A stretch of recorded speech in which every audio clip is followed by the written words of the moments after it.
तो शुद्ध मर गए क्या? पकड़ के कुटाई कर दो, ढंग से अकल आ जाएगी।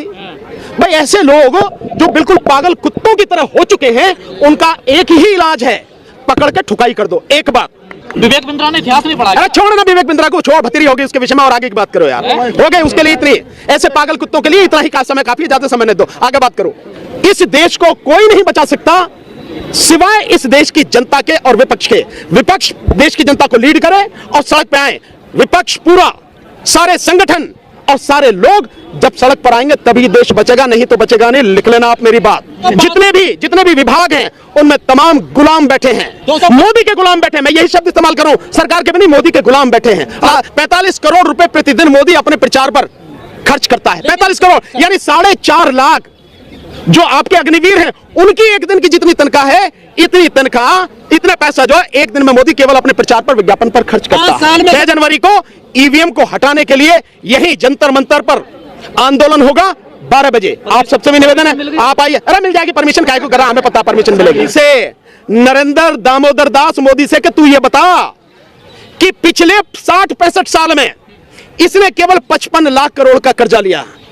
तूने ऐसा क्या किया भैया कि ये 150 लाख करोड़ का कर्जा मात्र 9.5 साल में ले लिया, और उसमें भी 2019 के बाद से जो कर्जा है वो 115 लाख करोड़ है। 115 लाख करोड़, 115 लाख करोड़ केवल 4-4.5 साल में, और टोटल 150 लाख करोड़। आप पूछिए 150 लाख करोड़ रुपए अगर यहां होता, इस देश के हर नौजवान को रोजगार मिलता, नौकरी मिलती, इस देश के हर व्यक्ति को मेडिकल फैसिलिटी मिलती, सरकारी स्तर पर सब कुछ होता, और इस देश के लोगों को सुरक्षा मिलती। किस अय्याशी में उड़ा दिए ये 150 लाख करोड़, किस अय्याशी में उड़ा दिए? क्या देश के लोगों को रोजगार मिला? नहीं। क्या देश के लोगों को नौकरी मिली? नहीं।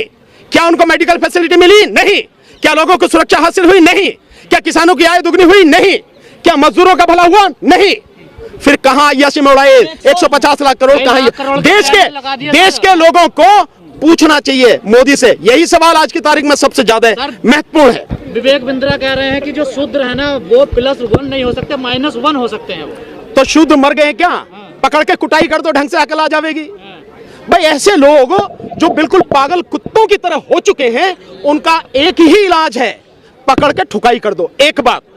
और अगर ये नहीं कर सकते तो उन्हें पूरी तरह से इग्नोर कर दो, पूरी तरह से उन्हें भूल जाओ, क्योंकि ऐसे मूर्खों की, ऐसे लोगों की इस देश में भीड़ है जो आपको चिढ़ाते हैं, आपका अपमान करते हैं। वो उसी नस्ल का तो है भाई, जिन्होंने आपको हजारों साल जो गुलामी से बदतर जिंदगी दी, वो उसी नस्ल का है ना बिंद्रा। तो अपनी नस्ल से कैसे बाज आएगा, कैसे बदलेगा वो? इसीलिए वो ये काम कर रहा है। कह रहे हैं शूद्रों को शासक बना दिया, देश को बेकार कर देंगे। बना दिया? तेरे बाप ने बनाया? अबे हम में हिम्मत थी, हम में ताकत थी, हौसला था, हम में बुद्धि थी, हम में योग्यता थी, तो सत्ता छीन ली। अगर हमें बना देता तो तू बनाता ना, तो अपने बाप से कह के तू, तेरा बाप बन जाता, तू बन जाता। हिम्मत थी तो तुझमें। बाबा साहब डॉक्टर अंबेडकर के सामने सारे ब्राह्मण, सारे जितने भी योग्य हैं, सब पानी भरते हैं। अब कहने से पहले सोच लेना चाहिए कि इसके विषय में बात करो। जिस इंसान को आज की तारीख में 150 से ज्यादा लोग जिस पर रिसर्च कर रहे हैं, 150 से ज्यादा देश जिस पर रिसर्च कर रहे हैं, जिसका सम्मान कर रहे हैं, उसके सामने ब्राह्मण। तो विवेक बिंद्रा ने इतिहास नहीं पढ़ा। अरे छोड़ ना विवेक बिंद्रा को, छोड़, भतीरी होगी उसके विषय में, और आगे की बात करो यार। हो गए उसके लिए इतनी, ऐसे पागल कुत्तों के लिए इतना ही समय काफी, ज्यादा समय नहीं दो, आगे बात करो। इससे पहले सर तौलीन सिंह ने भी कहा था आरक्षण खत्म कर दीजिए। यार ये जितने भी करने वाले, कहने वाले हैं, ये विशेष विचारधारा के लोग हैं और विशेष पार्टी और संगठन द्वारा आगे बढ़ाए गए लोग हैं, ताकि आप उकसावे में आ जाओ। आपको उसमें नहीं आना साथियों।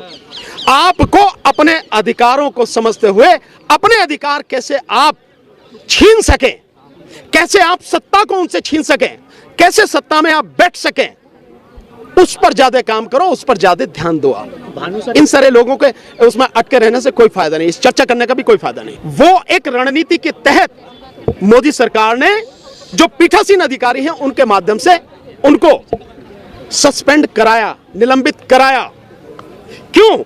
क्योंकि जो 3 सबसे खतरनाक बिल पास हुए हैं, जिसको ये कह रहे हैं पूरी तरह से भारतीय हैं, जो आईपीसी यानी इंडियन पेनल कोड जो था, भारतीय दंड से, और जो आपका वो था सीआरपीसी, और जो एविडेंस एक्ट था, इन तीनों में जबरदस्त तरीके से बदलाव किए, और बदलाव इस तरह से किए हैं कि आने वाले समय में सरकार के खिलाफ कोई बोल नहीं सकेगा।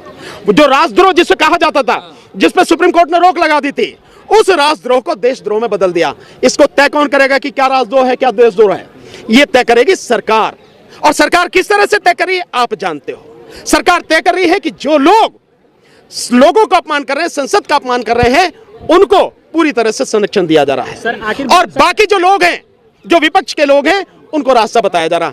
तो ये जो तीनों बिल जो पास करवाए गए हैं, ये तीनों के तीनों बिल जब संसद में विपक्ष है ही नहीं, और विपक्ष को इसीलिए निकाला गया कि अगर चर्चा होगी तो सरकार नंगी होगी, सरकार की पोल खुलेगी, इसीलिए पहले विपक्ष को हटाओ। इसीलिए जो टीएमसी की जो सांसद हैं उनको इसी तरह से निलंबित किया गया। ये सब कुछ, अरे 6 मिनट तो ज्यादा हैं, वो तो 1 ही मिनट में पास हो जाने थे, 6 मिनट तो बहुत ज्यादा हैं।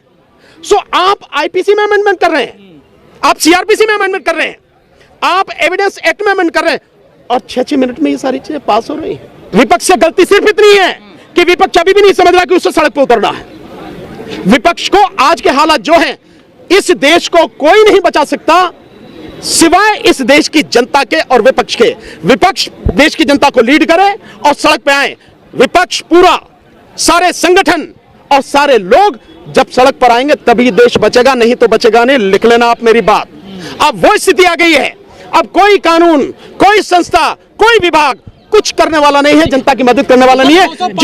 जितने भी विभाग हैं उनमें तमाम गुलाम बैठे हैं, मोदी के गुलाम बैठे हैं। मैं यही शब्द इस्तेमाल करूं, सरकार के भी नहीं, मोदी के गुलाम बैठे हैं, आरएसएस के लोग बैठे हैं, और वो किसी भी सूरत में जनता के लिए कुछ नहीं देंगे, उसका कोई काम नहीं करेंगे। लिहाजा देश की जनता को और विपक्ष को तत्काल बिना समय जाहिर किए सड़क पे आना चाहिए। उसके खारिज करने से क्या होता?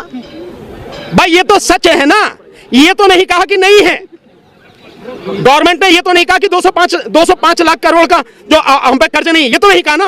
अबे बैनर लगाने से भारत विकसित नहीं होता, लोगों को शिक्षा मिलने से भारत विकसित होता है। आपने भी लोगों को रोजगार, अरे मैं क्या देखूं, मैं तो देख रहा हूं, मैं तो कह रहा हूं ना, 45 करोड़ रुपए प्रतिदिन मोदी अपने प्रचार पर खर्च करता है। 45 करोड़ यानी 4.5 लाख जो आपके अग्निवीर हैं, उनकी एक दिन की जितनी तनख्वाह है, इतनी तनख्वाह, इतना पैसा जो है एक दिन में मोदी केवल अपने प्रचार पर, विज्ञापन पर खर्च करता है। 5 साल में 140 यूनिवर्सिटी बनी है सर, सबसे ज्यादा गुजरात में बनी है। 5 साल में 140 यूनिवर्सिटी गिनी तुमने? रिकॉर्ड दिया है। किसने रिकॉर्ड दिया? मोदी ने दिया। अबे मोदी की बात और कुत्ते की लात। जो सेंट्रल गवर्नमेंट की यूनिवर्सिटी है, वो सेंट्रल गवर्नमेंट की यूनिवर्सिटी में कितना बेहतर काम हुआ, कितने जो प्रोफेसर जो कम थे वो क्या लगे, क्या हुआ? सेंट्रल गवर्नमेंट की कोई और यूनिवर्सिटी बनी?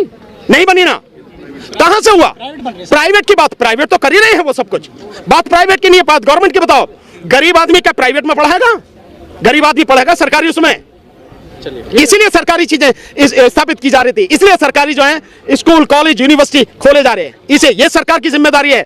जो वेलफेयर स्टेट की बात है, कल्याणकारी राज्य की बात है, उसमें यह है कि आप लोगों को शिक्षा दें, आप लोगों को रोजगार दें, आप लोगों की स्वास्थ्य व्यवस्था दुरुस्त करें, आप हॉस्पिटल, डॉक्टर और दवाई इसका पूरा इंतजाम करें, और किसानों और मजदूरों की आप पूरी देखभाल करें। 6 जनवरी को ईवीएम को हटाने के लिए यही जंतर मंतर पर आंदोलन होगा 12 बजे। आप सबसे भी निवेदन है, आप आइए। अरे मिल जाएगी परमिशन, काहे को कर रहा, हमें पता परमिशन मिलेगी, मिल जाएगी सब, उसकी बात नहीं। अरे देख लेंगे, हमने भतेरी सरकार देखी है, यही काम कर रहे हैं हम, चिंता करने की जरूरत नहीं।